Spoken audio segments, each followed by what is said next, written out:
So in C++, you have the ability to make functions and also use functions from uh, libraries. And so, for example, let's go over using basic libraries. I've actually created a function already, but we'll use that later. So a real basic example, let's say you want to find a square root of something. How do you do that? How do you find a square root of something, on paper? Just doing it manually.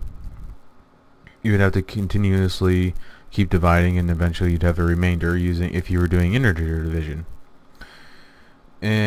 Or the square root is different, I'm sorry.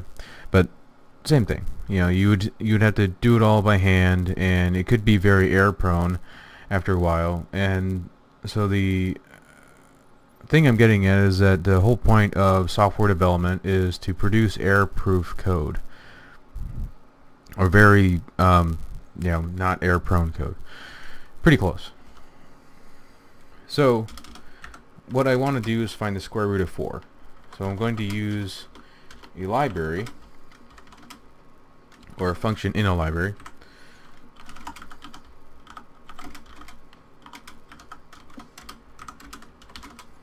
sqrt, short for square root, and you want to find the square root of 4. And then I'm going to end that line. And then you need to use a special library, so you need to include that library. It's called cmath.h, and these are all separate files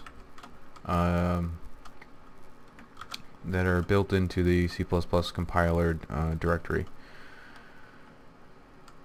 So now that I included the library, we should be able to see what the square root of 4 is.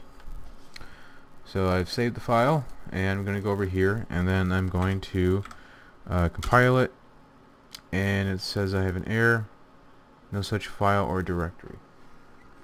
Did I spell it right? I think I did. I have some notes for myself at the end of the screen. cmath.h, that's what I did. Let's go over here and look for, is it just math.h? That might be the problem. So let's compile this again. Okay, it works now. So that was the problem. So I'm going to enter a number from our previous program, and we can find the square root of 4 is now 2. So that's an example of using something known as black box functions. You can use them, however you have no idea how they work. And you know that they're inside of here, and you can learn more about them, but the point is that you didn't write them. You don't know how the ins and outs of it actually functions and operates. So the one we're using is square root. So I'm going to go ahead and click on that, and they give you an example of how to use it, and then they also provide some information about what parameters you can send to it. You can send it a double, and looks about it, and it has different versions here. It looks like C++ 11, C++ 98, C90, C99, and it looks like different versions of C and C++ have different parameters that you can pass to it. Looks like you can pretty much put any type of number in there that you would like, and in C++ 11 it even goes into generics, which is that T. So let's go back to our code here. I'm going to include that link too in the description of the video. So the other thing I wanted to go over was kind of like white box use. And you're like, what's that? Well, that means that you created the function. You know exactly what it does, what it's supposed to do, how it works. And also I wanted to go over something kind of interesting. So I've actually created a function right here, and so all this does is I named it get number 1, and you can see I've done camel case. So the first word is lowercase, the second word, the first letter in it, is uppercase, and that enables you to read it better.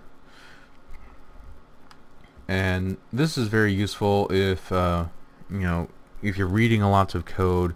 It makes it easier to maintain if you describe your function, name it to the effect that it has. The names of functions should normally be verbs, and the names of variables should be nouns. They should be like things, person, places, things. So looking at this, all this is going to do is return the number 1. So in order to invoke this code up here, we need to call it using this is how you would invoke a function. You type its name, its signature, and then you type an open parenthesis and a close parenthesis. And if I accepted any parameters, you would then enter them inside the parentheses. So let's go ahead and look at our output from previous. The result of the function is 1. So it did run, it worked, was successful. Now one thing to note is what happens if I were to put the function down here, below the main method? Well, surprisingly enough, it won't work. It says that it's not declared in this scope. So what's happening here? Well, our compiler is reading this file line by line, and it actually read like this. It kept reading every line, went to here, and said, I don't know what this is because all the stuff I read so far has nothing named to get number 1.